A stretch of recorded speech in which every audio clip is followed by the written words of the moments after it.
Cuando era chico, me preguntaron muchas veces qué quería ser cuando sea grande. Y yo no era de los que tenía respuesta.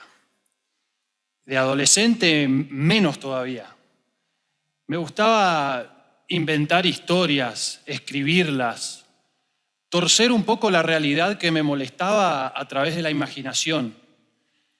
Y en cada una de esas historias a veces yo era protagonista y mis oficios eran completamente diferentes. Por eso me resultaba tan difícil elegir algo. Pero bueno, el momento de la facultad se acercó y alguien me dio un consejo. Me dijo, no pienses tanto en el contenido de lo que vas a estudiar, porque el estudio es solamente una pequeña parte de tu vida. Lo que tenés que pensar es si te ves haciendo ese oficio para el cual te vas a preparar el resto de tu vida. El resto de mi vida. Me dejó paralizado el consejo. Resultaba prácticamente imposible que un adolescente curioso como yo era en ese entonces no se petrifique ante la idea de como que alguien te dice, bueno, elegí tu vida, bienvenido, elegí un camino, recorrelo y espero que hayas elegido bien porque si no, ¿qué pasa si no es así?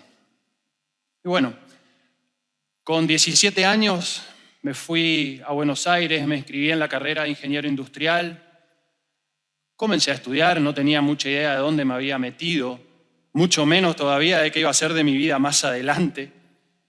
Pero bueno, estudié, comencé a trabajar. Algunos años después, ya con el título bajo el brazo, me di cuenta que había algo que me estaba faltando. Necesitaba algo más que la ingeniería si quería realmente acercarme un poco a la felicidad. Y fue un momento bastante difícil porque era como durante el día vivir una vida medianamente armada y después de noche en soledad sentir que algo que no sabía qué era me estaba faltando. Con esa angustia tomé todos los ahorros que tenía, agarré una mochila y comencé a viajar por el continente latinoamericano. Sin ningún objetivo en particular o ninguna búsqueda, solamente quería vivir experiencias diferentes. Y así conocí gente distinta también, otras culturas. Y como de chico había dicho me gustaba mucho escribir, comencé a compartir las experiencias que estaba viviendo a través de un blog. Algo muy simple para la familia y los amigos. Y todo marchaba muy tranquilo hasta que de repente en Potosí, Bolivia, ocurrió algo. El colectivo en el que yo viajaba fue detenido por una manifestación de mineros y estaba también la policía. El clima era bastante hostil. Eran más o menos las 3 de la mañana y estaba en las afueras de una ciudad que desconocía.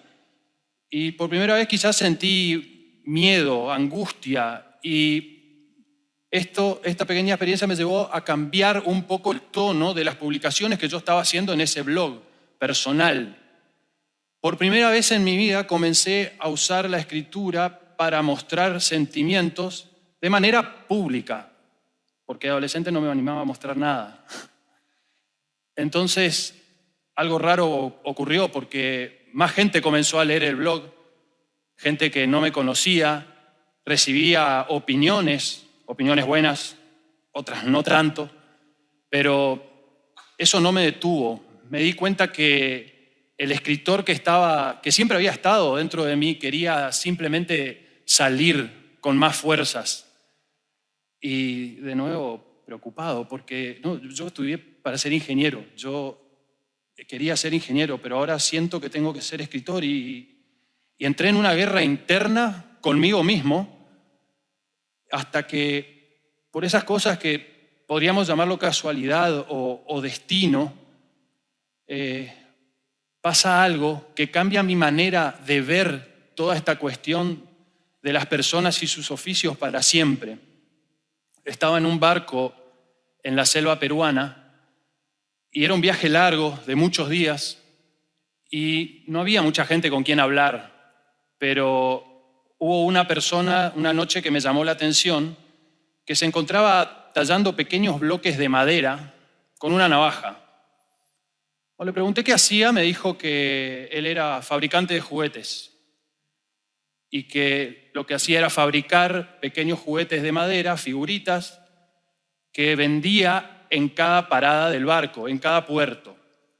Y lo contaba con muchísimo entusiasmo, muchísimo amor, cuáles eran las figuras que más vendía, cómo en algunos puertos había niños que querían demasiado algún juguete suyo y no tenían dinero y le pagaban con fruta, por ejemplo.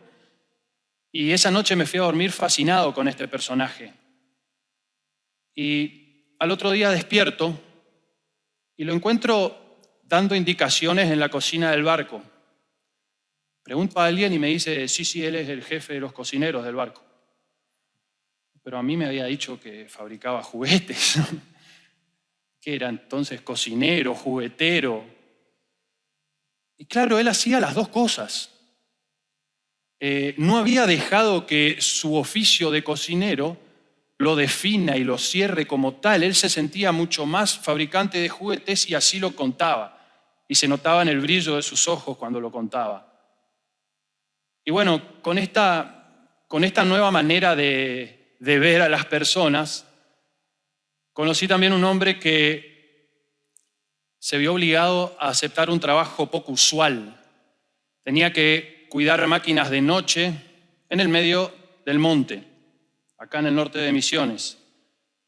Y al principio se sintió muy angustiado porque aceptó este trabajo forzado por la necesidad económica. Y se sintió también un poco condenado, quizás.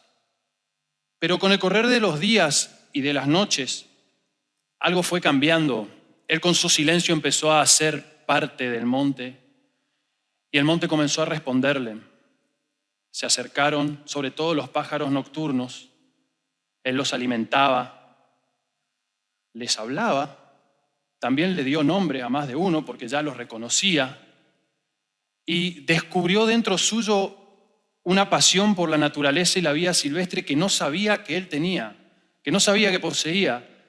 Y a partir de esos meses comenzó a ayudar a todas las organizaciones de vida silvestre de la zona y prácticamente no se ve haciendo otra cosa que no sea ayudar a los animales. Y para mí fue fantástico porque constituyó un ejemplo de cómo alguien atrapado por ahí en un trabajo encuentra una manera de redefinirse a sí mismo.